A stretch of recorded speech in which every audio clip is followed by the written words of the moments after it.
Сәлеметсіздер ме, құрметті әріптестер.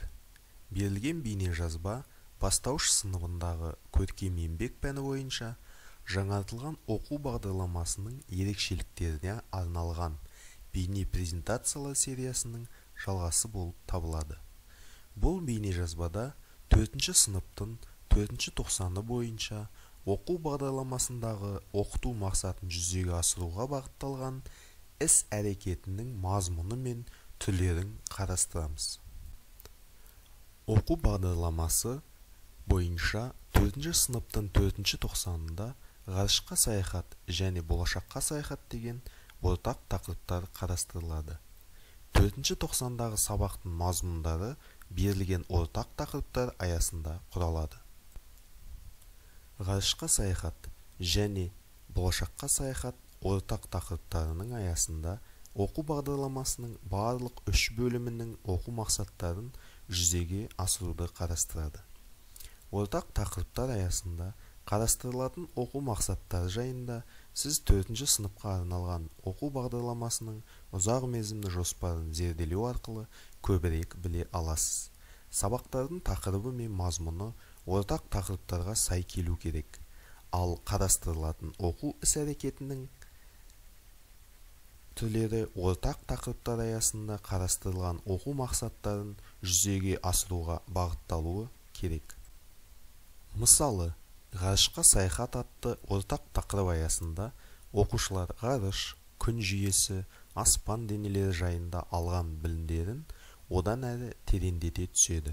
Сонымен қатар, оқушылар Хаббл телескопымен танысып, оның мүмкіншіліктері жайында толық ақпарат алады.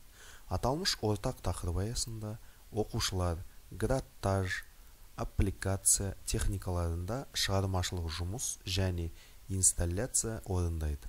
Сонымен қатар, оқушылар орындалған жұмыстарды критерийлерге сай бағалайды және жақсарту жолдарын ұсынады. Әр сабақ сабақтың мақсатын тұжырымдаудан басталу керек. Сабақтың мақсаты оқушы үшін құрастырылып, сабақтың тақырыбы мен оқу бағдарламасының оқыту мақсатына сай келу керек. Ғарышқа саяхат атты ортақ тақырып аясында 4.1.1 табиғатпен жасалған сәндік өрнектер, ою өрнектер мен формаларды анықтау және тану, оларды өз жұмыстарында интерпретациялау. 4.1.3.2 шығармашылық идеяларды дамыту үшін әртүрлі дерек көздерден ақпаратты іріктеп алу оқу мақсаттарын қарастырып көрейік. Берілген оқу мақсатына сүйене отырып, сабақ мақсатын құрастырайық. Мысалы, сабақ мақсаттары табиғи ғарыш өрнектері мен формаларды анықтап, өз жұмыстарында интерпретациялау, өз шығармашылық идеясы үшін түрлі дерек көздерден ақпаратты іріктеп алу.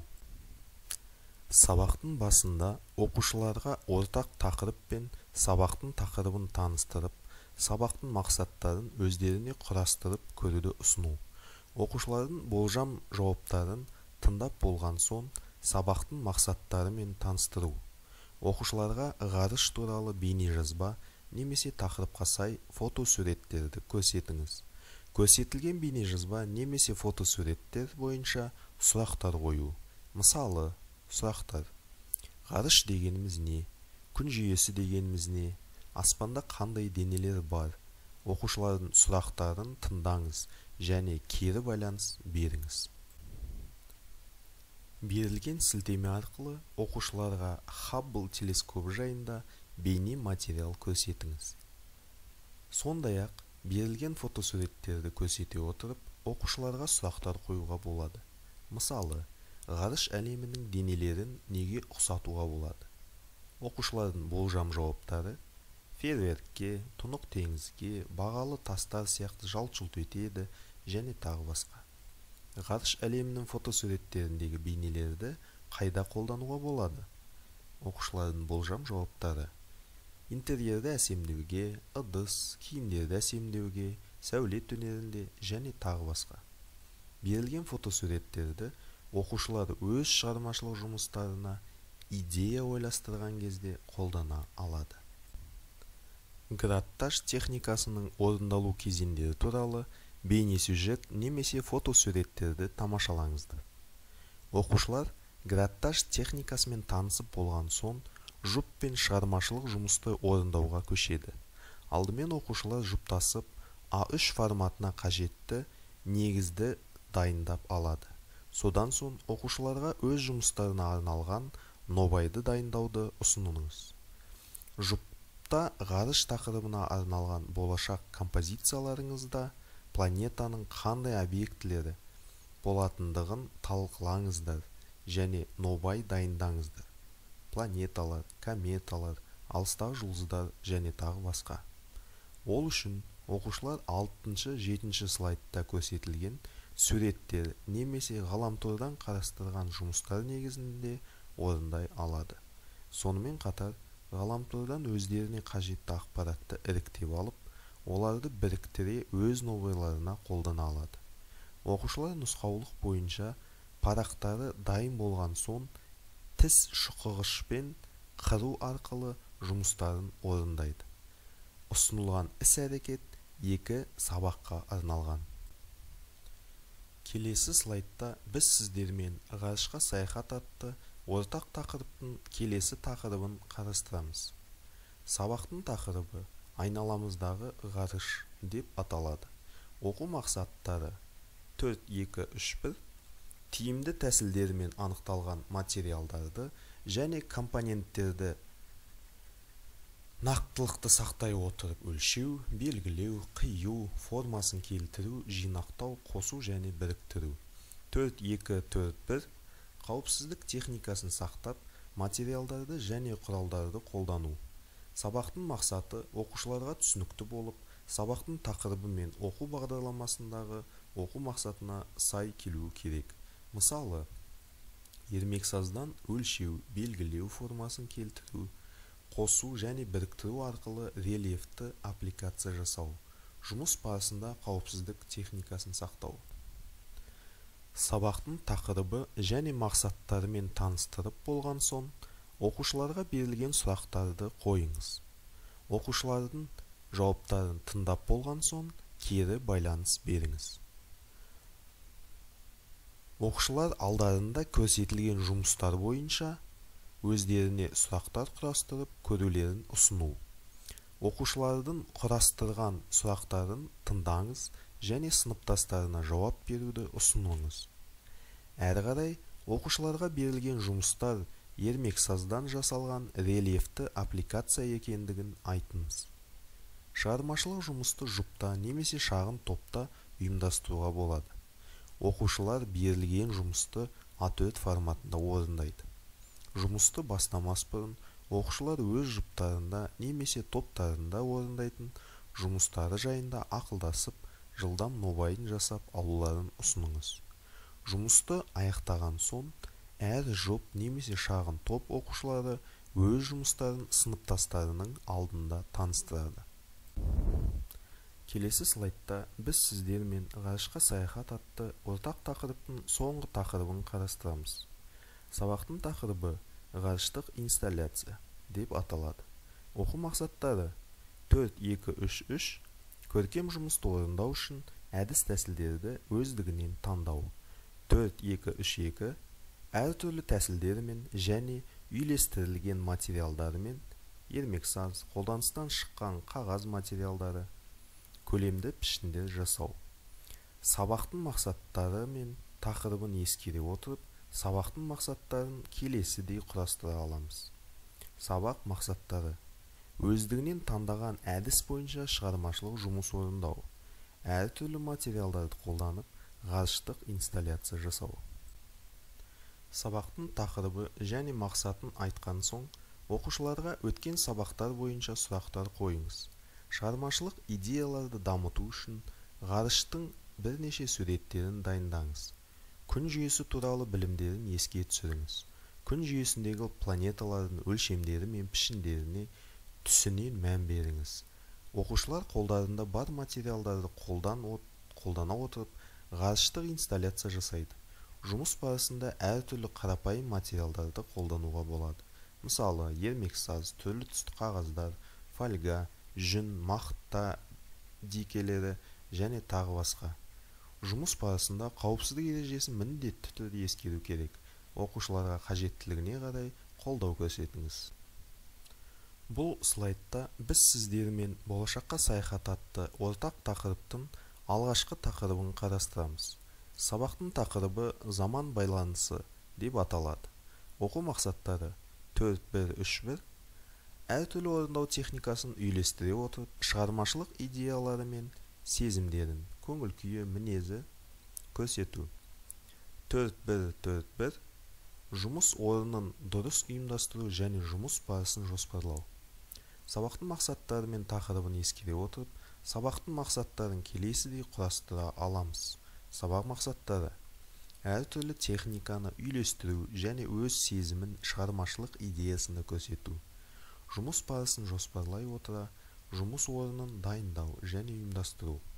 Сабақтың мақсатына байланысты оқушылардың сабақ барысында орындайтын оқу әрекеттерінің түрі анықталады. Осы кездегі оқу әрекеті бұл болашақ ғимараттың нобайын жасау болып табылады. Берілген екі суретті көрсете отырып, оқушыларға осы екі суретті қандай ұқсастықтар мен айырмашылықтар бар екендігі жайында тапсырма беру. Бұл тапсырманы әр оқушы өзінің жұмыс дәптерінде орындай алады. Яғни әр оқушы өз жауабын жазады. Содан соң қасында отырған оқушымен жұптасып бөліседі. Содан соң жандағы және алдындағы отырған оқушылармен топтасып өз жауаптарымен бөліседі. Оқушылар жұптаса және топтаса жұмыс жасап отырған кезде әр оқушының жауабын бақылап, өзіңізге түртіп жазып алуыңызға болады. Киіз үй және Экспо 2017 сферасының басты ғимараты жөнінде шағын бейнежазбалар көрсетіңіз. Оқушыларға тамашалаған бейнежазба бойынша сұрақтарға жауап берулерін ұсыныңыз. Сұрақ-жауаптан соң кері байланыс беріңіз. Әрі қарай оқушылар 7-10 минут көлемінде топтық жұмыс орындасын. Топтық жұмыс барысында барлық оқушылардың белсенді қатысуына көз жеткізіңіз. Сабақтың қалған уақытын шығармашылық бөлімге арнаңыз. Әр оқушы жеке жұмыс орындайды.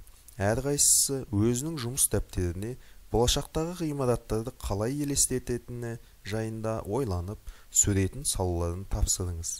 Шығармашылық тапсырмаға арналған тақырыптарының үлгілері: менің арманымдағы үй, тұрғын үй, көп қабатты үй, коттедж және тағы басқа. Әлеуметтік ғимараттар: мектеп, аурухана, қонақ үй және тағы басқа. Шығармашылық жұмыстың нобайын 2 жұлдыз 1 тілек әдісі бойынша бағалаңыздар. Бұл слайдта біз сіздермен болашаққа саяхат атты ортақ тақырыптың келесі тақырыбын қарастырамыз. Сабақтың тақырыбы болашақтағы сәулет өнері деп аталады. Оқу мақсаттары 4-2-2-1. Әртүрлі әдістер мен тәсілдерді пайдаланып, өздігімен таңдалған материалдарды табиғи және жасанды және құралдарды қолданып эксперимент жүргізу. Сабақтың мақсаттары мен тақырыбын ескере отырып, сабақтың мақсаттарын келесідей құрастыра аламыз.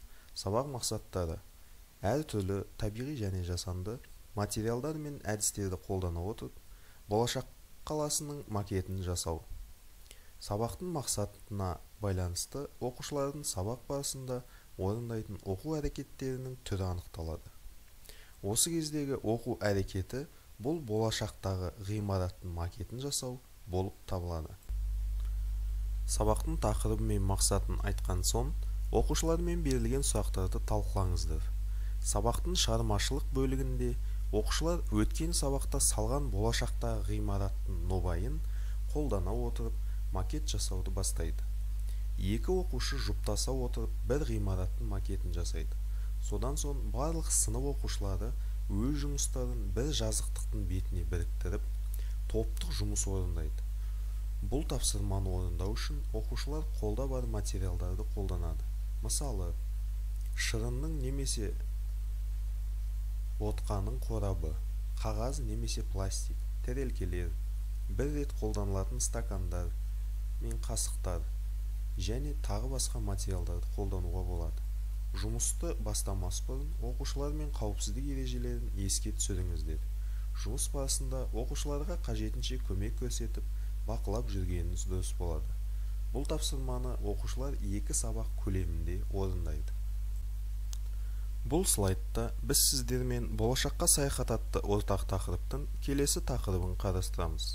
Сабақтың тақырыбы болашақтың қаласы деп аталады. Оқу мақсаттары 4-2-3-2 әртүрлі тәсілдермен және үйлестірілген материалдармен ермексаз қолданыстан шыққан қағаз материалдары көлемді пішіндер жасау. Сабақтың мақсаттары мен тақырыбын ескере отырып, сабақтың мақсаттарын келесідей құрастыра аламыз. Сабақ мақсаттары әртүрлі материалдардан ермексаз қолданыстан шыққан қағаз материалдары көлемді пішіндер жасау.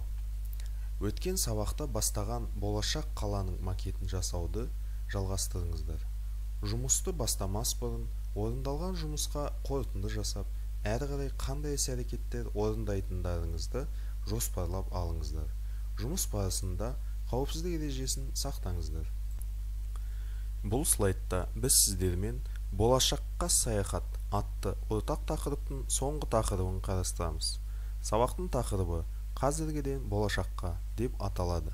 Оқу мақсаты 4-3-1-1 өз жұмысының эскиз бұйым, негізгі идеясын және процесін шығармашылық әдістермен арнайы терминологияларды пайдаланып таныстыру.